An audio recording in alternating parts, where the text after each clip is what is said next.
ಕನ್ನಡ ನಾಡು, ಇದು ಕನ್ನಡಿಗರ ನಾಡಿಮಿಡಿತ.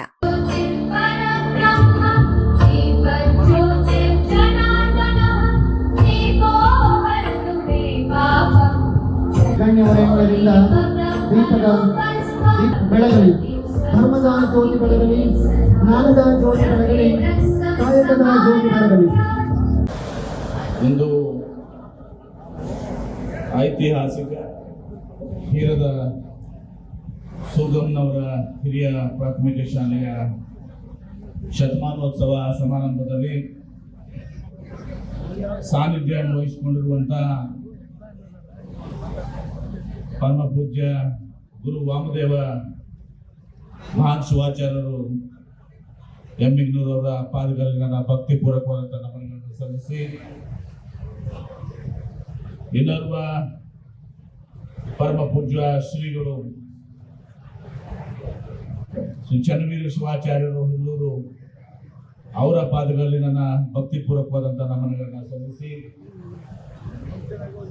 ಕಾರ್ಯಕ್ರಮದಲ್ಲಿ ವೇದಿಕೆ ಮೇಲೆ ಆಸೀನರಾಗಿರುವಂತ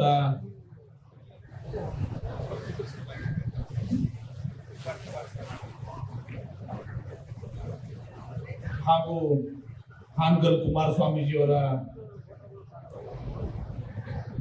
ಮತ್ತು ಉಜಿನಿ ಜಗದ್ಗುರು ಅವರಾದಂತಹ ಶ್ರೀ ಸಿದ್ಧಲಿಂಗ ಶಿವಾಚಾರ್ಯ ಮಹಾಸ್ವಾಮಿಗಳು ಮತ್ತು ಹೀರದ ಸೋಗಮ್ನವರ ಒಂದು ಶಿಲಾಮೂರ್ತಿಗಳ ಸ್ಥಾಪನೆಗೆ ಚಾಲನೆ ನೀಡಲಿರುವಂತ ನಮ್ಮ ಕರ್ನಾಟಕ ರಾಜ್ಯದ ಧನ ಸರ್ಕಾರದ ಸನ್ಮಾನ್ಯ ಸಚಿವರು, ಆತ್ಮೀಯ ಮಿತ್ರರಾದಂತಹ ಶ್ರೀ ನಾಗೇಂದ್ರ ಅವರೇ, ಈ ಕಾರ್ಯಕ್ರಮದ ಅಧ್ಯಕ್ಷತೆಯನ್ನು ವಹಿಸಿಕೊಂಡಿರುವಂತ ವೀರಶೈವ ವಿದ್ಯಾವರ್ತಕ ಸಂಘದ ಅಧ್ಯಕ್ಷರಾದಂತಹ ಸಹೋದರರಾದಂತಹ ಡಾಕ್ಟರ್ ಕಣಿಕಲ್ ಮಹಂತೇಶ್ ಅವರೇ, ಇದು ಐತಿಹಾಸಿಕ ದಿನ. ಇವತ್ತು ನಮ್ಮ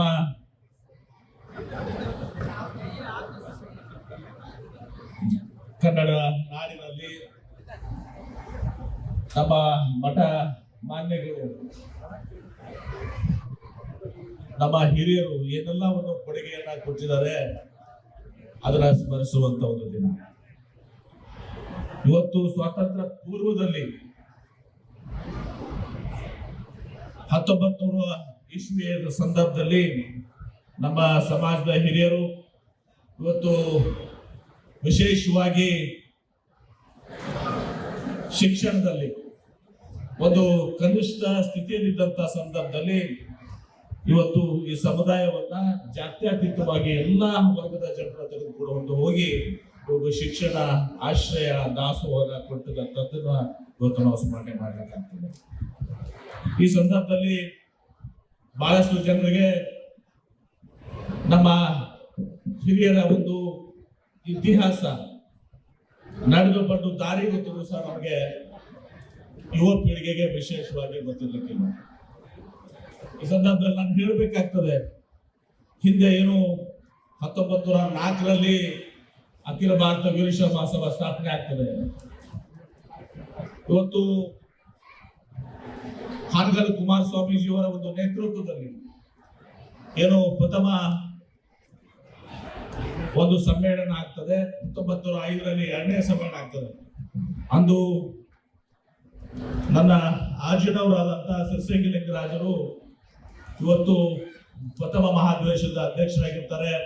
ಹರಟಾಳ್ ರುದ್ರಗೌಡರು ಇವತ್ತು ಸಹ ಈ ಎಲ್ಲ ಒಂದು ಏನಂತಾರಲ್ಲ ಮೆದುಳು ಆ ಒಂದು ಮಹಾಧಿವೇಶನದ್ದು ಹರಟಾಳ್ ರುದ್ರಗೌಡರು ಇವತ್ತು ಸಹ ಆ ಕಾರ್ಯಕ್ರಮದ ಒಂದು ಒಂದು ರೂಪರೇಷೆಯನ್ನು ಹಾಕೊಂಡಿರ್ತಾರೆ.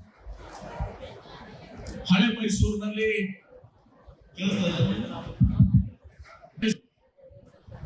ಅವುಗಳು ಮೈಸೂರು ಮಹಾರಾಜರ ಒಂದು ಪ್ರೋತ್ಸಾಹ ಇರ್ತದೆ. ಮಹಾರಾಜರು ಖುದ್ದಾಗಿ ಇವತ್ತು ಸಹ ಶಿಕ್ಷಣ ಸಂಸ್ಥೆಗಳನ್ನು ಪ್ರಾರಂಭ ಮಾಡ್ತಾರೆ ಮತ್ತು ಸರ್ಕಾರಿ ಕಾಲೇಜುಗಳ ಶಾಲೆಗಳನ್ನು ಪ್ರಾರಂಭ ಮಾಡ್ತಾರೆ. ವಿಶೇಷವಾಗಿ ನಮ್ಮ ಕಿತ್ತೂರು ಕರ್ನಾಟಕ ಮತ್ತು ಹೈದರಾಬಾದ್ ಕರ್ನಾಟಕ ಈ ಭಾಗದಲ್ಲಿ ಸರ್ಕಾರಿ ಕಾಲೇಜುಗಳು ಸಹ ಇರೋದಿಲ್ಲ, ಹೈಸ್ಕೂಲ್ಗಳು ಶಾಲೆಗಳಿರೋದಿಲ್ಲ. ಹಾನಗಲ್ ಕುಮಾರಸ್ವಾಮಿಗಳ ನೇತೃತ್ವದಲ್ಲಿ ಅಂದು ಮಹಾದೇಶದ ಅಧ್ಯಕ್ಷ ವಹಿಸಿಕೊಂಡಿರುವಂತಹ ಸಿರ್ಸಂಗಿ ಲಿಂಗರಾಜರು, ಹರಟಾಳ್ ರುದ್ರಗೌಡರು 1904ನೇ ಒಂದು ಮತ್ತು 5ನೇ ಮಹಾವಿದೇಶದಲ್ಲಿ ಇವತ್ತು ಒಂದು ನಿರ್ಣಯ ಕೈಗೊಳ್ತಾರೆ. ಆ ನಿರ್ಣಯ ಅಂದ್ರೆ ಸಮಾಜದ ಬಂಧುಗಳು ಎಲ್ಲರೂ ಕೂಡ ಹಿರಿಯರು ಯಾರು ಅಶಕ್ತರು ಇರ್ತಾರೆ ಅವತ್ತು ಸಹ ವ್ಯಾಪಾರಸ್ಥರಿರ್ಬೋದು, ಗಣ್ಯರಿರ್ಬೋದು, ಎಲ್ಲರೂ ಕೂಡ್ಕೊಂಡು ನಿಮ್ಮ ಜಿಲ್ಲೆಗಳಲ್ಲಿ ಶಿಕ್ಷಣ ಸಂಸ್ಥೆಗಳನ್ನ ಪ್ರಾರಂಭ ಮಾಡ್ರಿ ಅಂತ ಹೇಳಿ. ಆ ಪ್ರಕಾರವಾಗಿ ಇವತ್ತು 1908ರಲ್ಲಿ ಬಾಗಲಕೋಟೆಗೆ ಬಸವೇಶ್ವರ ವಿದ್ಯಾವರ್ಧಕ ಸಂಘ ಪ್ರಾರಂಭ ಆಗ್ತದೆ. 1910ರಲ್ಲಿ ನಾನು ಅಧ್ಯಕ್ಷರಾಗಿರುವಂತಹ ಬಿಜಾಪುರ ಲಿಂಗಾಯತ್ ಡಿಸ್ಟ್ರಿಕ್ಟ್ ಎಜುಕೇಶನಲ್ ಸಂಸ್ಥೆ ಇವತ್ತು ಸಹ ಹೋಗುವಳಿ ಕಚೇರಿಯಿಂದ ನಮ್ಮ ಬೇಡಿ ಸಂಸ್ಥೆಗೆ ಮತ್ತು ಇಲ್ಲಿ ಈ ವಿದ್ಯಾವರ್ಧಕ ಸಂಘ ವಿಶೇಷವಾಗಿ ನಮ್ಮ ಈ ಒಂದು ಶಾಲೆ ಏನಿದೆ ತಾಯಿ ಹಿರದ ಸೋಗಮ್ಮನವರ ಒಂದು ಏನು ಬಹಳ ಒಂದು ಹೊಂದಾಣಿಕೆ ಇವತ್ತು ಸಹ ಇದೇ ರೀತಿಯ ಒಂದು ಏನು ಪ್ರಾರಂಭ ಆಗಿದೆ ಅವತ್ತು ಸಹ ಸ್ಮರಣೆ ಮಾಡಲಿಕ್ಕೆ ಬರುತ್ತೆ. ನಮ್ಮಲ್ಲಿ ಡಾಕ್ಟರ್ ಫಲ್ಗು ಹಳ್ಕಟ್ಟಿ ಅವರು ವಚನ ಪಿತಾಮಹ ಫಲ್ಕೋಟಿ ಅವರು 2ನೇ ಮಹಾಯುದ್ಧದಲ್ಲಿ ಒಂದು ಮಾಸ್ಟರ್ ಮಿಷನ್ ಇಂಗ್ಲಿಷ್ ಶಾಲೆಯನ್ನ ಅವರ ಹಿಂದೂ ಸಿದ್ದೇಶ್ವರ ಶಾಲೆ ಏನಿದಲ್ಲ ಅದನ್ನು ತಗೊಂಡು ಆ ಬೇಡಿ ಸಂಸ್ಥೆಯನ್ನು ಸ್ಥಾಪನೆ ಮಾಡಿದ್ರು. ತದನಂತರ ಬಂತನಾಳಿ ಶಿವವಿಗಳನ್ನ ಘೋಷಣೆ ಮಾಡಿದ್ರು. ನನ್ನ ತಂದೆಯವರಾದಂತಹ ದಿವಂಗತ BM ಪಾಟೀಲರು ವೈದ್ಯಕೀಯ ಮಹಾವಿದ್ಯಾಲಯ, ಇಂಜಿನಿಯರಿಂಗ್ ಕಾಲೇಜು ಎಲ್ಲ ವೃತ್ತಿಪರ ಕಾಲೇಜುಗಳನ್ನು ತಗೊಂಡು ಇವತ್ತು 3ನೇ ಹಂತಕ್ಕೆ ಹೋದಂಥವ್ರು. ಅದಕ್ಕೂ ಇವತ್ತು ಬಹಳ ಸಾಮ್ಯತೆಯನ್ನು ತುಂಬಿಸಿದೆ. ಇಲ್ಲಿ ಇವತ್ತು ತಾಯಿ ಇರದ ಸುಗಮ್ನವರು ಇವತ್ತು ಸಹ ಇಲ್ಲಿ ಒಂದು ಶಾಲೆಯನ್ನು ಪ್ರಾರಂಭ ಮಾಡಿ ಇವತ್ತು ಇಲ್ಲಿ ವೀರಶೈವ ವಿದ್ಯಾವರ್ಧಕ ಸಂಘದವರನ್ನ ಮುಂದುವರಿಸಿಕೊಂಡು ಹೋಗಿ ಇವತ್ತು ಅನೇಕರು ನಾವು ಕೇಳ್ತಾ ಇದ್ದೀವಿ. ಈಗ ತಾಯಿ ಬಸವರಾಜೇಶ್ವರಿ ಅಮ್ಮನವರು ಇನ್ನಿತರ ಎಲ್ಲ ದೊಡ್ಡ ದೊಡ್ಡ ಹಿರಿಯರೆಲ್ಲರೂ ಕೂಡ ಇಲ್ಲಿ ಸ್ಮರಣೆ ಮಾಡುತ್ತೆ. ಹೀಗೆ ಆ ಏನು ವೀರಶೈವ ಮಹಾಸಭೆಯಲ್ಲಿ ಮಹಾದ್ವೇಷದಲ್ಲಿ ಏನು ಕರೆ ಕೊಡ್ತಾರೆ 1904ರಲ್ಲಿ ಮತ್ತು 5ರಲ್ಲಿ ಸಸಂಗಿಲಿಂಗರಾಜರು ಅಲ್ಟ್ರಾದ್ರು ಅದ್ರ ಪ್ರಯುಕ್ತ ಬಸವೇಶ್ವರ ವಿದ್ಯಾವರ್ಧಕ ಸಂಘ ಬೇಡಿ ಸಂಸ್ಥೆ 1904ರಲ್ಲಿ ಮತ್ತು 1912ರಲ್ಲಿ ಇವತ್ತು ಕರ್ನಾಟಕ ಲಿಂಗಾಯತ ಎಜುಕೇಶನ್ KV ಸಂಸ್ಥೆ ಪ್ರಾರಂಭ ಆಗ್ತದೆ. 1958ರಲ್ಲಿ 16ರಲ್ಲಿ HK ಸೊಸೈಟಿ ನಮ್ಮ 100 ವರ್ಷಗಳ ಕಾಲ 2024ರಿಂದ 26 ಮಠ ತೀರದ ಸೂಗಮ್ಮ ಹಿರಿಯ ಪ್ರಾಥಮಿಕ ಶಾಲೆಯ 100 ವರ್ಷಗಳ ಈ ಒಂದು ದಶಮಾನೋತ್ಸವ ಸಮಾರಂಭವನ್ನು ನಾವೆಲ್ಲರೂ ಸೇರಿ ಇವತ್ತು ಆಚರಣೆ ಮಾಡಿದ್ದೀವಿ. ಈ ಸುಸಂದರ್ಭದಲ್ಲಿ ತಮ್ಮೆಲ್ಲರಿಗೂ ಮೊದಲನೇದಾಗಿ ಒಂದು ಶುಭಾಶಯಗಳನ್ನು ಈ ವೇದಿಕೆಯಲ್ಲಿ ತಮ್ಮೆಲ್ಲರಿಗೂ ಕೋರ್ತಾ ಇದ್ದೀನಿ. ಇವತ್ತು ಈ ಒಂದು 100 ವರ್ಷಗಳ ಕಾಲ ಇವತ್ತು ಅಧ್ಯಕ್ಷರಾಗಿ ಮತ್ತು ಪದಾಧಿಕಾರಿಗಳಾಗಿ ಇವತ್ತು ಲಕ್ಷಾಂತರ ಇವತ್ತು ವಿವಿ ಸಂಘ 1916ರಲ್ಲಿ ಪ್ರಾರಂಭ ಮಾಡಿ 1939ರಲ್ಲಿ ಇವತ್ತು ನೋಂದಣಿ ಮಾಡೋದ್ರ ಮೂಲಕ ಲಕ್ಷಾಂತರ ಜನಕ್ಕೆ ವಿದ್ಯಾರ್ಥಿಗಳಿಗೆ ಇವತ್ತು ಅಕ್ಷರ ದಾಸೋಹ ಕೊಡೋದ್ರ ಮೂಲಕ ಇವತ್ತು ಇಡೀ ಪ್ರಪಂಚದಾದ್ಯಂತ 196 ರಾಷ್ಟ್ರಗಳಲ್ಲಿ ನಮ್ಮ ದೇಶದ 196 ರಾಷ್ಟ್ರಗಳಲ್ಲಿ ಇವತ್ತು ಕರ್ತವ್ಯ ಸೇವೆಯನ್ನು ಮಾಡಿಕೊಟ್ಟಿದ್ದಕ್ಕೆ ನಿಜವಾಗ್ಲೂ ನಾನು ವೈಯಕ್ತಿಕ ಪರವಾಗಿ ವೇದಿಕೆ ಮೇಲೆ ಇರ್ತಕ್ಕಂಥ ಎಲ್ಲರ ಪರವಾಗಿ ವೇದಿಕೆಯಲ್ಲಿ ತಮ್ಮೆಲ್ಲರಿಗೂ ಕೃತಜ್ಞತೆಗಳನ್ನ ಸಲ್ಲಿಸ್ತಾ ಇದ್ದೀನಿ. ಇವತ್ತು ದೇಶಕ್ಕೆ ಸಾವಿತ್ರಿಬಾಯಿ ಫುಲೆ ಅವರು ಅಕ್ಷರದ ಅವ್ವ ಆದ್ರೆ ಇವತ್ತು ನಮ್ಮ ಬಳ್ಳಾರಿಗೆ ಈ ಈರದ ಸುಗಮ್ಮನವರು ಇವತ್ತು ಅಕ್ಷರದ ಅವ್ವ ಆಗಿದ್ದಾರೆ ಅಂತೇಳಿ ನಾನು ವೇದಿಕೆಯಲ್ಲಿ ನಾನು ಇಷ್ಟಪಡ್ತಾ ಇದ್ದೀನಿ. ಇವತ್ತು ಈ ಜಾಗವನ್ನು ಕೊಡೋದ್ರ ಮೂಲಕ ಇವತ್ತು ಈ ಕಟ್ಟಡ ಕೊಡೋದ್ರ ಮೂಲಕ ಇವತ್ತು ನಮಗೆ ಶಿಕ್ಷಣವನ್ನು ಕೊಟ್ಟಿದ್ದಾರೆ. ಮನುಷ್ಯನಿಗೆ ಇವತ್ತು ನಾವು ಈ ಭೂಮಿ ಮೇಲೆ ಬಂದ ಮೇಲೆ ಇವತ್ತು ಅನ್ನ, ಅಕ್ಷರ, ಆರೋಗ್ಯ ಇವು ಬಹಳ 3 ಪ್ರಾಮುಖ್ಯವಾದಂಥವು. ಇವತ್ತು ಆ ನಿಟ್ಟಿನಲ್ಲಿ ವೀರಶೈವ ವಿದ್ಯಾವರ್ಧಕ ಸಂಘ ಇವತ್ತು ತಂದೆ ಆದಂತಹ ಕೊಡುಗೆಯನ್ನು ಇವತ್ತು ನಮ್ಮ ಬಳ್ಳಾರಿ ಜಿಲ್ಲೆಯಲ್ಲಿ ಕೊಟ್ಟಿರ್ತಕ್ಕಂಥದ್ದು. ನಾನು ಕೂಡ ಇವತ್ತು ಡಿಗ್ರಿ ಮಾಡಿ MCom ಮಾಡಿ PG ಡಿಪ್ಲೊಮಾ ಮಾಡಿದ್ದೀನಿ. ವಿವಿ ಸಂಘದ ಕೂಡ ಓದಿರ್ತಕ್ಕಂಥ ಅನೇಕ ವಿದ್ಯಾರ್ಥಿ. ನಾನು ಸಂಡೂರಿನಲ್ಲಿ ಇವತ್ತು MI ಗೋರ್ಪಡೆ ಅವರ SCS ಸಂಸ್ಥೆನಲ್ಲಿ ನಾನು ಓದಿ ಬಂದಿರ್ತಕ್ಕಂಥ ಅಲ್ಲಿ ಡಿಗ್ರಿ ಮಾಡಿದೆ. PGನ MCom ನಂದಿಹಳ್ಳಿ ಇದರಲ್ಲಿ ಸ್ನಾತಕೋತ್ತರ ಕೇಂದ್ರ ನಂದಿಹಳ್ಳಿಯಲ್ಲಿ ಮಾಡಿದೆ. ಅವಾಗಲೂ ಇಲ್ಲಿಂದ ವಿವಿ ಸಂಘದಿಂದ ಅನೇಕ ಸ್ನೇಹಿತರು ಕೂಡ ನನಗೆ ಕ್ಲಾಸ್ಮೇಟ್ಸ್ ಆಗಿದ್ರು, ಕ್ಲಾಸ್ಮೇಟ್ಸ್ ಕೂಡ ಆಗಿದ್ರು. ಈ ನಿಟ್ಟಿನಲ್ಲಿ ಇವತ್ತು ವೀರಶೈವ ವಿದ್ಯಾವರ್ಧಕ ಸಂಘ ತಂದೆ ಆದಂತ ಒಂದು ಹೆಜ್ಜೆ ಗುರುತುಗಳನ್ನ ಈ ಬಳ್ಳಾರಿನಲ್ಲಿ ಇಟ್ಟಿರ್ತಕ್ಕಂಥದ್ದು ನಮಗೆ ನಿಜವಾಗ್ಲೂ ಬಹಳ ಶ್ಲಾಘನೀಯ ಕೆಲಸ ಅಂತ ಹೇಳಲಿಕ್ಕೆ ಇಷ್ಟಪಡ್ತಾ ಇದೀನಿ. ಇವತ್ತು ನಮ್ಮ ಎಂ.ಬಿ. ಪಾಟೀಲ್ ಅಣ್ಣವರು, ನಾಗೇಂದ್ರ ಅವರು ಎಲ್ಲರೂ ಕೂಡ ಇವತ್ತೆಲ್ಲರೂ ಮಾತಾಡಿದ್ದಾರೆ.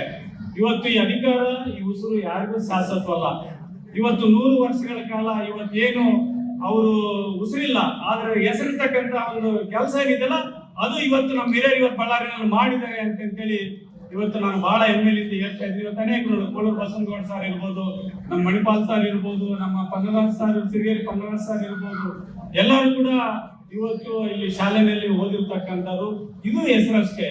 ಇದ್ರ ಹೊರತಾಗಿ ನಾವು ಕೂಡ ಇವತ್ತು ಎಲ್ಲರೂ ಕೂಡ ಶಿಕ್ಷಣದ ಬಗ್ಗೆ ಇವತ್ತು ನಾವೆಲ್ಲರೂ ಕೂಡ ನಮ್ಮ ವೇದಿಕೆಯಲ್ಲಿ ಚರ್ಚೆಯನ್ನು ಮಾಡಿದ್ವಿ. ಅದೇ ರೀತಿಯಾಗಿ ನಾವು ಕೂಡ ಸಾಮಾಜಿಕವಾಗಿ, ಆರ್ಥಿಕವಾಗಿ, ಇವತ್ತು ಶೈಕ್ಷಣಿಕವಾಗಿ ಬೆಳೆದಿದ್ವಿ. ಆರ್ಥಿಕವಾಗಿ, ಸಾಮಾಜಿಕವಾಗಿ ಬೆಳೀತಕ್ಕಂಥ ಕೂಡ ಇವತ್ತು ಚಿಂತನೆ ಮಾಡಬೇಕಾಗಿದೆ. ಇವತ್ತು ನಾವು ಇವತ್ತೆಲ್ಲ ಹಿರಿಯರು ಕೂಡ ತಾವೆಲ್ಲ ಇದ್ದೀರಿ. ನಾವು ಇವತ್ತಿನ ಒಂದು ಸಂವಿಧಾನದ ವ್ಯವಸ್ಥೆಯಲ್ಲಿ ಬಾಬಾ ಸಾಹೇಬ್ ಅಂಬೇಡ್ಕರ್ ಅವರನ್ನು ಹೇಳ್ತಾರೆ ಏನಂತ, ಇತಿಹಾಸ ಮರೆತರು ಯಾರು ಇತಿಹಾಸ ಸೃಷ್ಟಿಲ್ಲ ಅಂತೇಳಿ. ಇವತ್ತು ರಾಜಕಾರಣಿಗಳಿದ್ದೀವಿ, ನಾವೆಲ್ಲ ಇವತ್ತು ಆಫೀಸರ್ಸ್ ಇದೀವಿ, ತಾವೆಲ್ಲ ಗಣ್ಯಮಾನ್ಯರಿದ್ದೀವಿ. ನಾವು ಇವತ್ತು ಭಗವಂತ ನಮಗೆ ಈ ಭೂಮಿ ಮೇಲೆ ಜನ್ಮ ಕೊಟ್ಟ ಮೇಲೆ ನಮ್ಮ ಕರ್ತವ್ಯಗಳೇನು, ನಾವೇನ್ ನಮ್ಮ ಜವಾಬ್ದಾರಿ ನಿರ್ವಹಿಸಿದೀವಿ, ನಾವೇನ್ ಮುಂದಿನ ಜನರಿಗೆ ಪಾಸನ್ ಮಾಡಬೇಕಾಗಿದೆ, ನಾವೇನು ನಮ್ಮೊಂದು ಕರ್ತವ್ಯಗಳೇನು ಅಂತೇಳಿ ನಾವು ಒಂದ್ಸರಿ ಆತ್ಮಾವಲೋಕನ ಮಾಡಬೇಕಾಗಿದೆ. ಇವತ್ತು ನಾವೆಲ್ಲ ವೇದಿಕೆ ರಾಜಕಾರಣಿಗಳು, ನಾವು ರಾಜಕಾರಣಿ, ನಮ್ಮ ಸರ್ಕಾರಗಳಲ್ಲಿ ನಮ್ಮಲ್ಲಿ ಏನ್ ಜವಾಬ್ದಾರಿ ಇದೆ, ನೀವು ಕೊಟ್ಟಂತ ಒಂದು ಆಶೀರ್ವಾದದಿಂದ ನಾವೇನು ನಿಮಗೆ ತೆರಿಗೆ ಕಟ್ಟಿರೋ ದುಡ್ಡು ಇರ್ಬೋದು, ಜೊತೆಗೆ ನಿಮಗೆ ಲಾಂಡ್ ಆರ್ಡರ್ ಇರ್ಬೋದು, ಏನು ನಿಮ್ಮ ಭವಿಷ್ಯ ಕಟ್ಟತಕ್ಕಂತ ಒಂದು ಕೆಲಸವನ್ನು ಮಾಡಿದ್ವಿ. ಅನೇಕ ಮಠಗಳು ಇವತ್ತು, ನಾನು ಕೂಡ ಬಾಲ್ಯ ಜೀವನದಲ್ಲಿ ನಾನು ವಿರಕ್ತ ಮಠ ಯಶವಂತನಗರದಲ್ಲಿ ಇವತ್ತು ನಾನು ಬೆಳೆದು ಬಂದಿರತಕ್ಕಂಥ ಸಂಗಮೇಶ್ವರ ಸ್ವಾಮಿಗಳು ನನ್ನ ಗುರುಗಳು. ಇವತ್ತು ಆ ಬಾಲ್ಯ ಜೀವನದಿಂದಲೇ ಇವತ್ತು ನನಗೆ ಸಂಸ್ಕಾರವನ್ನು ಕೊಟ್ಟಿದ್ದಕ್ಕೆ ಇವತ್ತು ಒಬ್ಬ ಸಂಸದನಾಗಿ ನಿಮ್ಮೆಂದ್ರೆ ಕೂಡಲಿಕ್ಕೆ ಸಾಧ್ಯ ಆಗಿದೆ. ಇಂಥ ಕರ್ತವ್ಯನ ಅದರ ಜೊತೆಗೆ ಈಗಾಗಲೇ ಕೂಡ ನಾನು ಈ ಸಂಘದಿಂದ ಬಹಳಷ್ಟು ಅನೇಕ ಉಪಯೋಗಗಳನ್ನು ಪಡ್ಕೊಂಡಿದ್ದೇನೆ. ತಾವು ಸಂಘ ಕಟ್ಟಿದಾಗ, ಶಾಲೆಗಳನ್ನ ಮಾಡಿದಾಗ ಬಳ್ಳಾರಿ ಭಾಗದಲ್ಲಿ, ಅದೇ ಉತ್ತರ ಬಹಳಷ್ಟು ದೊಡ್ಡ ಮಟ್ಟದಲ್ಲಿ ಈ ಉತ್ತರ ಕರ್ನಾಟಕ ಭಾಗದಲ್ಲಿ ಈ ಸಂಘ ಸಂಸ್ಥೆಗಳನ್ನು ನೋಡಿದ್ರೆ, ಇಲ್ಲಿ ನಾವು ವಿದ್ಯೆಯನ್ನು ಕೊಟ್ಟಿರುವಂತ ಒಂದು ಕೊಡುಗೆ ನೋಡಿದ್ರೆ ಅದು ಎಷ್ಟು ವರ್ಣನೆ ಮಾಡಿದ್ರು ಕೂಡ ಕಡಿಮೆ ಅನ್ನುವಂಥ ವಿಚಾರವನ್ನ ಹೇಳಲಿಕ್ಕೆ ನಾನು ಇಷ್ಟಪಡ್ತೀನಿ. ಇವತ್ತು ನಮ್ಮ ಸ್ನೇಹಿತರು, ಅಂದ್ರೆ ವಿರೋಧ ಪಕ್ಷದವರು ಅಂತ ಹೇಳಿಕ್ ಬರೋದಲ್ಲ, ನಮ್ಮ ಸ್ನೇಹಿತರು ಹೇಳ್ತಾ ಇರ್ತಾರೆ ಬಹಳಷ್ಟು ಸಾರಿ ಸಂದರ್ಭದಲ್ಲಿ ರಾಜಕೀಯವಾಗಿ ಮಾತಾಡ್ಬೇಕಾದ್ರೆ ಎದೆ ಸೀಳಿದ್ರೆ 3 ಅಕ್ಷರ ಇರೋಲ್ಲ ಅಂತೇಳಿ. ನೀವು ಈ ಭಾಗದಲ್ಲಿ ನೋಡ್ಬೇಕು, ಅಲ್ಪಸಂಖ್ಯಾತರಾಗಿರ್ಬೋದು, ದಲಿತರಾಗಿರ್ಬೋದು ಮತ್ತು ಹಿಂದುಳಿದವರಾಗಿರ್ಬೋದು, ಈ ಸಂಘ ಕೊಟ್ಟಂತ ಒಂದು ಕೊಡುಗೆ ಏನಂದ್ರೆ ಎದೆ ಸೀಳಿದ್ರೆ 100 ಅಲ್ಲ 1,00,000 ನಿಮ್ಗೆ ಕಾಣುತ್ತೆ ಅನ್ನುವಂಥ ವಿಚಾರವನ್ನ ಹೇಳಿಕ್ಕೆ ನಾನು ಇಷ್ಟಪಡ್ತೀನಿ. ಬಹಳಷ್ಟು ಸಂದರ್ಭದಲ್ಲಿ ನಮ್ಮ ಭಾಗದ ಅಂದ್ರೆ ಬೇರೆ ಜಾತಿಯವರನ್ನ, ಹಿಂದುಳಿದವ್ರನ್ನ, ಅದರಲ್ಲಿ ಮುಖ್ಯವಾಗಿ ಅಲ್ಪಸಂಖ್ಯಾತರನ್ನು ಕೂಡ ಹೇಳ್ತಾ ಇರ್ತಾರೆ. ಬಹಳಷ್ಟು ಜನ ಅಲ್ಪಸಂಖ್ಯಾತರು ಈ ಸಂಘದ ಶಾಲೆಗಳಲ್ಲಿ ಓದಿ ವಿದ್ಯೆಯನ್ನು ಪಡೆದು ಬೇರೆ ದೇಶಗಳಲ್ಲಿ ಕೆಲಸ ಮಾಡುವಂತದ್ದು ಕೂಡ ಆಗಿದೆ ಅನ್ನುವಂಥ ವಿಚಾರವನ್ನ ನಮ್ಮ ಸ್ನೇಹಿತರಿಗೆ ಹೇಳಲಿಕ್ಕೆ ನಾನು ಇಷ್ಟಪಡ್ತೀನಿ. ಆ ರೀತಿಯಾಗಿ ನಮ್ಮ ಸಂಘದ ಕೊಡುಗೆ ಇವತ್ತು ಏನು ಈ ಶಾಲೆಗಳನ್ನ ತೆಗೆದು ಈ ಭಾಗದ ಜನರಿಗೆ ಬಹಳಷ್ಟು ಉತ್ತಮವಾಗಿ ಕೆಲಸ ಮಾಡ್ಕೊಂಡು ಹೋಗ್ಲಿಕ್ಕೆ, ಒಂದು ಉತ್ತಮ ಪ್ರಜೆಯಾಗಿ ಮಾಡ್ಲಿಕ್ಕೆ ಇವತ್ತು ಬಹಳಷ್ಟು ದೊಡ್ಡ ಮಟ್ಟದಲ್ಲಿ ಸಹಕಾರಿಯಾಗಿ ನಮ್ಮ ಸಮಾಜದಲ್ಲಿ ಯಾವ ರೀತಿ ಇರಬೇಕು, ಯಾವ ರೀತಿ ಶಿಕ್ಷಣವನ್ನು ಪಡಿಬೇಕು ಅನ್ನುವಂಥದ್ದನ್ನ ಒಂದು ಪಾಠದ ರೂಪದಲ್ಲಿ ಕಲಿಸುವಂತ ಒಂದು ಈ ಸಂಘಕ್ಕೆ ಯಾವತ್ತೂ ಕೂಡ ಒಳ್ಳೇದಾಗಬೇಕು ಅನ್ನುವಂಥ ಭಾವನೆಯನ್ನು ಬಯಸ್ತೇನೆ. ಅದರ ಜೊತೆಗೆ ಈ ಶಾಲೆಯಲ್ಲಿ ಓದಿ ಬಂದಂಥವ್ರು, ನಾನು ಈಗಾಗಲೇ ಕೂಡ ಈ ಶಾಲೆಗೆ ಕಳೆದ 2 ಬಾರಿ ನಾನು ಇಲ್ಲಿ ಬಂದಿದ್ದೀನಿ. ಕಳೆದ ಸಂದರ್ಭದಲ್ಲಿರುವ ಕಳೆದ ಬಾರಿ ಬಂದಾಗ ಶಾಲೆಯ ಈ ಒಂದು ವಾರ್ಷಿಕೋತ್ಸವ ಸಂದರ್ಭದಲ್ಲಿ ಬಂದಾಗ ಕೂಡ ನನ್ನನ್ನು ಕೂಡ ಕರೆದು ಇಲ್ಲಿ ಆತ್ಮೀಯವಾಗಿ ಕರೆದು ಇಲ್ಲೆಲ್ಲ ಕೂಡ ಇದೇ ರೀತಿಯಾಗಿ ಸ್ಟೇಜ್ ಮಾಡಿ ಬಹಳ ದೊಡ್ಡ ಮಟ್ಟದಲ್ಲಿ ಕಾರ್ಯಕ್ರಮ ಮಾಡ್ತಾ ಇದ್ದಾರೆ. ಈ ಶಾಲೆಗಾಗಿ ಬರ್ಬೇಕಂತೇಳಿ ನಮ್ಮ ಯಾಲ್ಪಿ ಬಂದ್ಕೊಂಡ್ರು ಕೇಳಿದಾಗ, ಅಣ್ಣ ಅದು ನಿಮ್ಮ ಶಾಲೆ ಅಲ್ಲ, ನನ್ನ ಶಾಲೆ ಅಂತ ಹೇಳಿ ನಾನು ಬರ್ತೀನಿ ಅನ್ನುವಂಥ ವಿಚಾರವನ್ನು ಕೂಡ ಅವ್ರಿಗೆ ತಿಳಿಸಿದ್ದೆ. ಆ ಕಾರಣಕ್ಕಾಗಿನೇ ಈ ಶಾಲೆಯಲ್ಲಿ ಓದುವಂತ ಮಕ್ಕಳು, ಈ ಶಾಲೆಯಿಂದ ಓದಿ ಬಂದಂತ ವಿದ್ಯಾರ್ಥಿಗಳು ರಾಷ್ಟ್ರ ಮಟ್ಟದ ಉತ್ತಮ ಶಿಕ್ಷಕ ಪ್ರಶಸ್ತಿಯಾಗಿ ಪಡೆದಿರುವಂತ ಶ್ರೀ ಗಂಗಾಧರನವರು ಮತ್ತು ರಾಜ್ಯ ಉತ್ತಮ ಶಿಕ್ಷಕರ ಪ್ರಶಸ್ತಿಯನ್ನು ಪಡೆದಿರುವಂತಹ ವೀರಭದ್ರ ಶರ್ಮದವರು, ಈಗಾಗಲೇ ಕೂಡ ಬಹಳಷ್ಟು ಜನರು ಈ ಶಾಲೆಯಿಂದ ಓದ್ಕೊಂಡು ನಮ್ಮ ಡಾಕ್ಟರ್ ಪಾಟೀಲ್ ಅವರು ಹೇಳ್ತಾ ಇದ್ರು, ಡಾಕ್ಟರ್ ಅವರು ಹೇಳ್ತಿದ್ರು ಅನೇಕ ದೇಶಗಳಲ್ಲಿ ಅವ್ರ ಸೇವೆಯನ್ನು ಸಲ್ಲಿಸ್ತಾ ಇದ್ದಾರೆ ಅಂತ. ಅದೇ ರೀತಿಯಾಗಿ ಇಲ್ಲೇ ಈ ಭಾಗದಲ್ಲಿ ಕುಳಿತಿರುವಂತಹ ಇಲ್ಲೇ ಬಹಳ ಜನರು ಈ ಶಾಲೆಯ ಹಳೆಯ ವಿದ್ಯಾರ್ಥಿಗಳಿಗೆ, ಅದರಲ್ಲಿ ಮುಖ್ಯವಾಗಿ ಈ ವೇದಿಕೆ ಮೇಲೆ ಇರುವಂತಹ ಸಿರಿಗೇರಿ ಪನ್ನರಾಜ್ ಅವರು ಇವತ್ತು ಚಾರ್ಟೆಡ್ ಅಕೌಂಟ್ ಅಲ್ಲಿ ಸೌತ್ ಇಂಡಿಯಾಗೆನೆ ಇವತ್ತು ಅಧ್ಯಕ್ಷರಾಗಿ ಇವತ್ತು ಮಂತ್ರಿಯಲ್ಲಿ ಕುಳಿತಿದ್ದಾರೆ. ಅದಕ್ಕಿಂತ ಹೆಚ್ಚಾಗಿ ಈ ಶಾಲೆಯಲ್ಲಿ ಓದಿ ಅಷ್ಟು ದೊಡ್ಡ ಮಟ್ಟಕ್ಕೆ ಬೆಳೆದಂತ ಒಂದು ಉದಾಹರಣೆ ಇವತ್ತು ನಮ್ಮ ಪನ್ನರಾಜ ಇದೆ ಅನ್ನುವಂಥ ವಿಚಾರವನ್ನು ತಿಳಿಸ್ತೀನಿ. ಅದೇ ರೀತಿಯಾಗಿ ಶ್ರೀಧರ್ ಮೂರ್ತಿ ಅವರು ಮತ್ತು ಈಗಾಗಲೇ ಕೂಡ ನಾನು ವೇದಿಕೆ ಮೇಲೆ ಯಾಕೆ ನಮ್ಮ ಮೈಪಾಲ್ ಅಣ್ಣ ಬರಲಿಲ್ಲ ಅಂತ ಕೇಳ್ತಾ ಇದ್ದೆ. ನನಗೆ ಮೈಪಾಲ್ ಅಣ್ಣನವರು ಬಹಳಷ್ಟು ಆತ್ಮೀಯರು. ಯಾವುದೇ ರಾಜಕೀಯ ಸಂದರ್ಭದಲ್ಲಿ, ವಿಶೇಷವಾಗಿ ಯಾವುದೇ ಪಕ್ಷದಲ್ಲಿದ್ದರೂ ಕೂಡ ನನಗೆ ಸಾಕಷ್ಟು ಸಂದರ್ಭದಲ್ಲಿ ಯಾವಾಗ ಕಂಡ್ರು ಕೂಡ ನನಗೆ ಗೈಡ್ ಮಾಡ್ತಾರೆ. ಯಾಕೆ ಬರಲಿಲ್ಲ ಅಂದಾಗ ಸಂಘದ ಒಂದು ನಿಯಮದ ಪ್ರಕಾರ ನಮ್ಮ ಸಂಘದ ಸದಸ್ಯರು ಯಾರಾದ್ರೂ ಒಂದು ಕಾಲೇಜನ್ನು ತೆಗೆದ್ರೆ ಯಾರಾದ್ರೂ ಕಾಲೇಜ್ ತೆಗೆದ್ರೆ ಅವರ ಸಂಘದ ಮೇಲೆ ಬರಕ್ ಆಗಲ್ಲ ಅನ್ನುವಂತ ವಿಚಾರವನ್ನ ನಮ್ಮ ಸಂಸ್ಥೆಯ ಒಂದು ವ್ಯವಸ್ಥೆ ಮಾಡಿಕೊಂಡಿದ್ದಾರೆ. ಅದಕ್ಕಾಗಿ ಬರ್ಲಿಲ್ಲ ಅಂತ ಹೇಳಿದ್ರು. ಇವತ್ತು ಮೈಪಾಲಣ್ಣವರು ಕೂಡ ಇಲ್ಲೇ ಓದ್ಕೊಂಡಿದ್ದಾರೆ, ಇಲ್ಲೇ ಓದಿದ್ದೀರಿ ತಾವು ಕೂಡ. ಆ ರೀತಿಯಾಗಿ ನಮ್ಮ ಡಾಕ್ಟರ್ ರಾಜಶೇಖರ್ MBBS ಅವರು ಮತ್ತು ವೀರಭದ್ರಗೌಡರು ಪತ್ರಕರ್ತರ ಸಂಘದ ಅಧ್ಯಕ್ಷರು, ನನ್ನ ಕ್ಲಾಸ್ಮೇಟ್ ಅವರು, ಅವರೆಲ್ಲ ಇಲ್ಲೇ ಇದ್ದಾರೆ. ವೀರಭದ್ರಗೌಡರು ಕೂಡ ಇದೇ ಶಾಲೆಯಲ್ಲಿ ಓದ್ಕೊಂಡು ಬಂದು ನಮ್ಮನ್ನೆಲ್ಲ, ಇಡೀ ಮುಖ್ಯಮಂತ್ರಿನಲ್ಲ, ಯಾವ ಮಂತ್ರಿನಲ್ಲ, ಪ್ರಧಾನಮಂತ್ರಿ ಕೂಡ ಕ್ವಶನ್ ಮಾಡುವಷ್ಟು ಒಂದು ಶಕ್ತಿ ಈ ಶಾಲೆ ಕಲಿಸಿದೆ. ಅವರು ಪತ್ರಕರ್ತರಾಗಿ ಅಂತ ಹೆಮ್ಮೆಯಿಂದ ನಾನು ಹೇಳ್ಕೊಂತೀನಿ. ಆ ರೀತಿಯಾಗಿ ಬರೀ ಪತ್ರಕರ್ತರಲ್ಲ, ಬರೀ ಬೇರೆ ಬೇರೆ ಡಾಕ್ಟರ್ಗಳಲ್ಲ, ಈ ಶಾಲೆಯಲ್ಲಿ ಓದ್ಕೊಂಡವರು ನನ್ನ ಆತ್ಮೀಯ ಮಿತ್ರರು ಬೆಳಕಲ್ ಬಸವರಾಜ್ ಗೌಡ್ರು ಅಂತ ಇದ್ದಾರೆ. ಅವರು ಡೆಪ್ಟಿ ಮೇಯರ್ ಆಗಿ ಬಂದವರು, ಇದೇ ಶಾಲೆಯಲ್ಲಿ ಓದ್ಕೊಂಡಿದ್ದವರು. ಈ ಭಾಗದ ಒಬ್ಬ ಹುಡುಗ ಇಲ್ಲಿಂದಲೇ ಈ ಭಾಗದಲ್ಲಿ ಇರುವಂತ ಒಂದು ವಾರ್ಡ್ನಲ್ಲಿ ಕಾರ್ಪೊರೇಟರ್ ಆಗಿ ಇಲ್ಲಿಂದಲೇ ಓದ್ಕೊಂಡು ಬಂದು, ಇಲ್ಲೇ ಬೆಳೆದು ಬಂದು, ಇಲ್ಲೇ ಊಟ ಮಾಡಿ ಬಂದು ಶಾಲೆಯಲ್ಲಿ ವಿದ್ಯಾರ್ಥಿ ಮಾಡಿ ಒಂದು ಡೆಪ್ಟಿ ಬಳ್ಳಾರಿಯ ಉಪಮೇಯರ್ ಆಗಿ ಕೂಡ ಕೆಲಸ ಮಾಡಿದಂಥವ್ರು. ಅದೇ ರೀತಿಯಾಗಿ ಡಾಕ್ಟರ್ ಸುಷ್ಮಾ ಅವರು ಕೂಡ ಇದೇ ಭಾಗದಲ್ಲಿ ಓದ್ಕೊಂಡು ಬಂದಿದ್ದಾರೆ. ಅಂತ ಒಂದು ಬಹಳಷ್ಟು ಜನಕ್ಕೆ ಮಾರ್ಗದರ್ಶಕರಾಗಿ ಈ ಒಂದು ಸಂಸ್ಥೆ ದೊಡ್ಡ ಮಟ್ಟದಲ್ಲಿ ಯಶಸ್ವಿಯ ಕೊಡುಗೆಯನ್ನು ಕೊಟ್ಟಿದೆ. ಯಾಕಂದ್ರೆ ಇಲ್ಲಿನ ಸಂಸ್ಥೆಗಳು ಈಗಾಗಲೇ ಕೂಡ ನಮ್ಮ HK ಸೊಸೈಟಿ ಅವರು ಹೇಳ್ತಾ ಇದ್ರು, ಅನೇಕ 63 ಸಂಸ್ಥೆಗಳನ್ನ ಕಟ್ಟಿದೆ ಅಂತೇಳಿ. ಅದನ್ನ ನೋಡ್ತಾ ಇದ್ರೆ ನನಗೆ ನಿಜವಾಗ್ಲೂ ಬಹಳಷ್ಟು ಸಂತೋಷ ಆಗುತ್ತೆ. ಅಂದ್ರೆ ಸುಮಾರು ವರ್ಷಗಳಿಂದ ಒಂದು ಗಿಡಕ್ಕೆ ಬರುವಂತೆ ಯಾವ ರೀತಿ ನಾವು ಸಸ್ಯದ ನಟ್ಟು ಒಂದು ಬೀಜವನ್ನು ಹಾಕಿ ಅದನ್ನ ಎತ್ತರಕ್ಕೆ ಮಟ್ಟಕ್ಕೆ ಬೆಳೆಸ್ಕೊಂಡು ಹೋಗಿ ಒಂದು ದೊಡ್ಡದಾದ ಮರದಾಗುತ್ತೋ.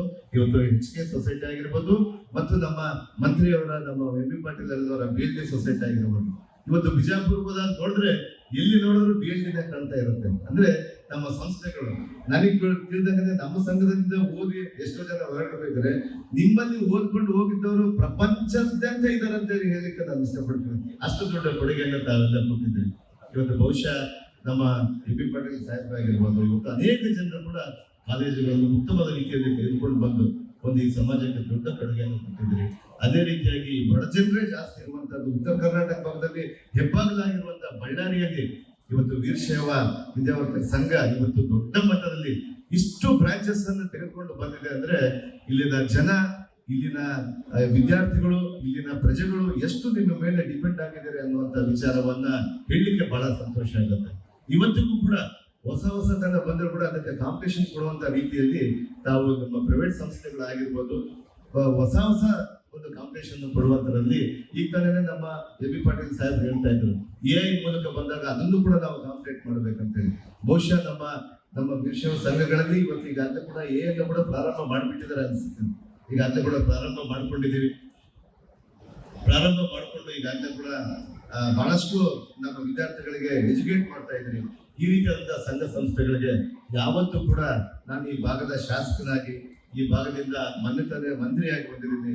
ನನ್ನ ಸಹಕಾರ ಮತ್ತು ನಮ್ಮ ಸರ್ಕಾರದ ಸಹಕಾರ ಯಾವತ್ತು ಎಷ್ಟು ಬೇಕೋ ನಾನಾಗಿರ್ಬೋದು, ನಮ್ಮ ತುಕಾರಾಮ್ ಸಾಹೇಬರಾಗಿರ್ಬೋದು, ನಮ್ಮ ಎಲ್ಲಾ ಶಾಸಕರಾಗಿರ್ಬೋದು, ಭರತ್ ರೆಡ್ಡಿ ಅವರಾಗಿರ್ಬೋದು, ಗಣೇಶ್ ಅವರಾಗಿರ್ಬೋದು, BM ನಾಗರಾಜ್ ಆಗಿರ್ಬೋದು, ನಮ್ಮ ಅನ್ನಪೂರ್ಣಪ್ಪನವರಾಗಿರ್ಬೋದು, ನಿಮ್ಮ ಸಂಸ್ಥೆಗೆ ಯಾವತ್ತು ಕೂಡ ಏನು ಬೇಕಂದ್ರೆ ಕೂಡ ನಾವು ಮುಂಚೂಣಿಯಲ್ಲಿ ಬಂದು ನಿಂತು ನಿಮ್ಮ ಸಂಘದ ಒಂದು ಕೆಲಸವನ್ನು ಮಾಡಿಕೊಡ್ತೀವಿ ಅಂತ ವೇದಿಕೆ ಹೇಳಿ, ನಿಮ್ಮ ಜೊತೆಗೆ ನಾವೊಬ್ಬರೇ ಅಲ್ಲ, ಇಲ್ಲಿನ ಈ ಭಾಗದಲ್ಲಿರುವಂತಹ ಎಲ್ಲಾ ಮುಖಂಡರು ಇರ್ತೀವಿ, ಮುಖ್ಯವಾಗಿ ಸರ್ಕಾರ ನಿಮ್ಮ ಜೊತೆಗೆ ಇರ್ತೀವಿ ಅನ್ನುವಂತ ವಿಚಾರವನ್ನು ಮಾತನ್ನ ಹೇಳಿ, ಇವತ್ತು ಈಗಾಗಲೇ ಕೂಡ ನಮ್ಮ MB ಪಾಟೀಲ್ ಸಾಹೇಬರು ಕೂಡ ಟೈಮ್ ಆಗ್ತಾ ಇತ್ತು. ಆದ್ರೆ ಇವತ್ತು ಅವರಿಗೆ ಊಟ ಮಾಡಿಸ್ಬೇಕಿಲ್ಲ, 2 ಗಂಟೆ ಜಾಸ್ತಿ ಆಗ್ಬಿಟ್ಟಿದೆ.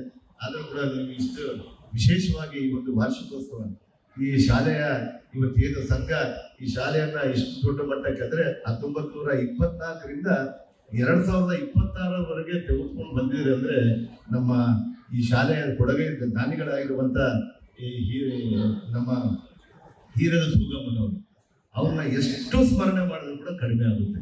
ಇವತ್ತು ಅಂತ ಒಂದು ಸಂದರ್ಭದಿಂದ ಸ್ಟಾರ್ಟ್ ಆಗಿ ಇಷ್ಟು ದೊಡ್ಡ ಮಳೆ ಬೆಳಿಲಿಕ್ಕೆ ಅವರು ಕಾರಣಭೂತರಾಗಿದ್ದಾರೆ. ಆ ತಾಯಿಯನ್ನ ಯಾವತ್ತೂ ಕೂಡ ಯಾವ ಲೋಕದಲ್ಲಿದ್ದಾರೋ, ಎಲ್ಲಿದ್ದಾರೋ, ಎಲ್ಲಿ ಹುಟ್ಟಿದಾರೋ, ಎಲ್ಲ ಹುಟ್ಲಿ ಆಯಮ್ಮ ಎಲ್ಲೇ ಇದ್ರು ಕೂಡ ಆ ತಾಯಿಗೆ ಒಳ್ಳೇದಾಗಬೇಕು ಅನ್ನುವಂಥ ಸ್ಮರಣೆಯಿಂದ ಮಾಡಿ ಇವತ್ತು ಇಂಥ ಒಂದು ಸಂಘದ ಜೊತೆಗೆ ನಾವೆಲ್ಲರೂ ಕೂಡ ಇರ್ತೀವಿ ಅನ್ನುವಂಥ ವಿಚಾರದಿಂದ ಇವತ್ತು ನಾನು ಮಂತ್ರಿ ಆದ್ಮೇಲೆ ಮೊದಲನೇ ಕಾರ್ಯಕ್ರಮನೇ, ಇವತ್ತು ಫಸ್ಟ್ ನಾನು ಮಂತ್ರಿ ಆಗ್ತಿದ್ದೇನೆ. ಮೊದಲನೇ ಕಾರ್ಯಕ್ರಮ ನಮ್ಮ ಮುಖ್ಯಮಂತ್ರಿಯವರು ನಮ್ಮ ಎಲ್ಲ ಜಿಲ್ಲೆಗೆ ಬರ ಅಧ್ಯಯನ ಮಾಡ್ಕೊಂಡು ಬಂದ್ರಿ ಅಂತ ಹೇಳಿದ್ರು. ಫಸ್ಟ್ ಕಾರ್ಯಕ್ರಮ ನನ್ನ ಸ್ಟೇಜ್ ಕಾರ್ಯಕ್ರಮ ಅಂದ್ರೆ ನನ್ನ ನಿಜವಾಗ್ಲೂ ನನ್ನ ಪುಣ್ಯ ಅನ್ಕೊತೀನಿ. ಈ ಸಂಘಕ್ಕೆ ಬಂದು ನನಗೆ ಈ ಸ್ಟೇಜ್ ಅನ್ನು ಶೇರ್ ಮಾಡ್ಲಿಕ್ಕೆ ಅವಕಾಶ ಮಾಡಿಕೊಟ್ಟಂತ ತಾವೆಲ್ಲರೂ ಕೂಡ ನಾನು ಯಾವತ್ತೂ ಕೂಡ ತಮ್ಮ ಋಣವನ್ನು ಬಿಡಲಿಕ್ಕೆ ಆಗೋದಿಲ್ಲ. ಮೊದಲೇ ಸಂಘದಲ್ಲಿ ಒಂದು ಒಳ್ಳೆಯ ಶಾಲೆಯ ಒಂದು ಅಭಿವೃದ್ಧಿ ಮಂಡಳಿಗೆ ಶಾಲೆಯ ಜೊತೆಗೆ ಇರ್ತೀವಿ ಅನ್ನುವಂಥ ಮಾತುಗಳನ್ನ ಹೇಳಿಸಲಿಕ್ಕೆ ಈ ಒಂದು ವೇದಿಕೆ ನನಗೆ ಆಗಿದೆ ಅನ್ನುವಂಥ ವಿಚಾರವನ್ನು ತಿಳಿಸಿ, ಬಹುಶಃ ತಮ್ಮೆಲ್ಲರ ಸಹಕಾರ, ಅನುಭವ ಮತ್ತು ಪ್ರತಿಯೊಂದಕ್ಕೂ ತಾವೆಲ್ಲರೂ ಕೂಡ ಒಟ್ಟಾಗಿ ನನ್ನ ಜೊತೆಗೆ ಇರಬೇಕು. ಇವತ್ತು ಸರ್ವ ಧರ್ಮದವರನ್ನ ಒಟ್ಟಾಗಿ ತೆಗೆದುಕೊಂಡು ಹೋಗುವಂತದ್ದು ಕೆಲಸ ನನ್ನ ತಂದೆ ಇವತ್ತು ಇದೇ ವೀರಶೈವ ಸಂಘದಲ್ಲಿ ಓದಿರುವಂತ ಒಬ್ಬ ವಿದ್ಯಾರ್ಥಿ ನನಗೆ ಕಲಿಸ್ಕೊಟ್ಟಿದ್ದಾರೆ. ನನ್ನನ್ನು ಅದೇ ಶಾಲೆಯಲ್ಲಿ ಓದಿಸಿ ಯಾವ ರೀತಿ ಇವತ್ತು ಪಾಠ ಹೇಳ್ಕೊಟ್ಟು ಸರ್ವ ಧರ್ಮದವರನ್ನು ಚೆನ್ನಾಗಿ ನೋಡ್ಕೊಂಡು ಹೋಗ್ಬೇಕು ಅನ್ನುವಂಥ ವಿಚಾರವನ್ನು ಹೇಳ್ಕೊಟ್ಟಿದ್ರಲ್ಲ, ಅದನ್ನೇ ಹೆಜ್ಜೆಯಲ್ಲಿ ಕೂಡ ನಾನು ಮರಿಲಾರ್ದೇನೆ ಪ್ರತಿಯೊಂದು ಸಂದರ್ಭದಲ್ಲಿ ಅದು ಮಾತನಾಡ್ತೇನೆ. ನಮ್ಮ ಸಂಘ ಸಂಸ್ಥೆಗಳು, ನಮ್ಮ ವಿದ್ಯಾವಂತಕ ಸಂಘಗಳು, ಈ ವೀರಶೈವ ಸಂಘ ನನಗೆ ಏನ್ ಕಲಿಸ್ಕೊಟ್ಟಿರಲ್ಲ ಆ ಕಲಿಸಿದ ಮಾತಿನಂತೆ ನಾನು ನಡ್ಕೊಂಡು ಹೋಗ್ತೀನಿ. ನನ್ನ ಕೊನೆಯ ಉಸಿರಿರುವವರು ಕೂಡ ಇದೇ ರೀತಿಯಾದಂತಹ ವ್ಯವಸ್ಥೆಯನ್ನು ಮಾಡಿಕೊಂಡು ಹೋಗ್ತೀನಿ ಅಂತ ಹೇಳಿ ವಿಚಾರವನ್ನು ತಿಳಿಸಿ, ಬಹುಶಃ ನಮ್ಮ ಅಲ್ಲಂ ದನಿಯವರು ಸಾಕಷ್ಟು ಬಾರಿ ಹೇಳ್ತಾ ಇದ್ರು, ಸಾಕಷ್ಟು ಬಾರಿ ಹೇಳಿ ನೀನು ನನ್ನ ಉತ್ತರಾಧಿಕಾರಿ ಆಗ್ತೀಯ ಅಂತ ಹೇಳಿ ಪ್ರಶಾಂತಿಗೆ ಹೇಳ್ತಿದ್ದಾರೆ ಅಂತ ಗೊತ್ತಿತ್ತು ನನಗೆ. ಆದ್ರೆ ನನಗೆ ಅನೇಕ ಸಂದರ್ಭದಲ್ಲಿ ಇದೇ ರೀತಿಯಾಗಿ ರಾಜಕೀಯವಾಗಿ ಬೆಳಿಬೇಕಪ್ಪ ಅಂತ ಹೇಳ್ತಾ ಇದ್ದಾರೆ. ನಾನು ಇವತ್ತು ನಿಮಗೆ ಯಾವತ್ತೂ ಕೂಡ ನಿಮಗೆ ಇವತ್ತೇನು ನೀವು ಅನ್ಕೊಂಡಿದ್ರಲ್ಲ ಸಣ್ಣ ವಿಚಾರದಲ್ಲಿ ಕೂಡ ಎದುರಿಲ್ಲದೆ ಕೆಲಸ ಮಾಡ್ಕೊಂಡು ಹೋಗ್ತೀವಿ ಅಂತೇಳಿ ನಮ್ಗೆಲ್ಲ ಕೂಡ ತಿಳಿಸಿ, ಇವತ್ತು ಮಾನ್ಯ ನಮ್ಮ ಎಂ.ಪಿ. ಪಾಟೀಲ್ ಸಾಹೇಬರು ಕೂಡ ಇವತ್ತು ನಾವು ಎಲ್ಲ ಹೋಗಿ ನಮ್ಮ ಜೀನ್ಸ್ ಅವರು ಮಾತ್ರ ನಮ್ಮ ಈ ಭಾಗದಲ್ಲಿ ಜೀನ್ಸ್ ಮೇಲೆ ಬಹಳ ಡಿಪೆಂಡ್ ಆಗಿರುವಂತವ್ರು ಬಹಳ ದೊಡ್ಡ ಮಟ್ಟದಲ್ಲಿ ಒಂದು ಸಂಘಗಳನ್ನು ಮಾಡ್ಕೊಂಡಿದ್ದಾರೆ.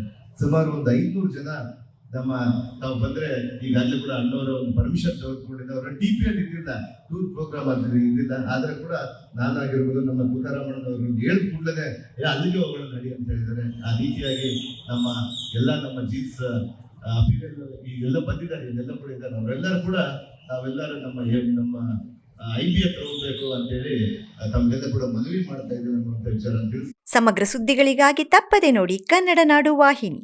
ಸಬ್ಸ್ಕ್ರೈಬ್ ಮಾಡಿಕೊಳ್ಳಲು ಕೂಡಲೇ ಪಕ್ಕದಲ್ಲಿ ಕಾಣುವ ಬೆಲ್ ಐಕಾನ್ ಕ್ಲಿಕ್ ಮಾಡಿ ನೋಟಿಫಿಕೇಶನ್ ಪಡೆಯಿರಿ.